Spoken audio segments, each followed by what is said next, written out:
luôn có hiện ra mình không đáng thì bố mình thắt đó.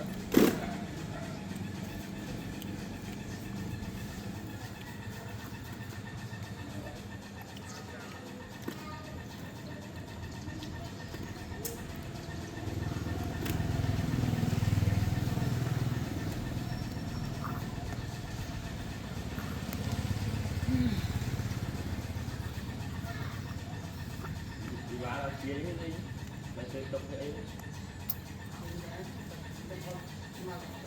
mình mai qua mai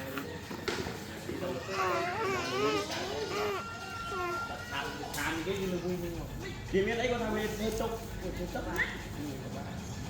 và à bạn xong rap chạm cho chết là mình chết đấy nhé chết mình tóc tóc đất trong cái gì mà trong cái tay từ này trong cái trong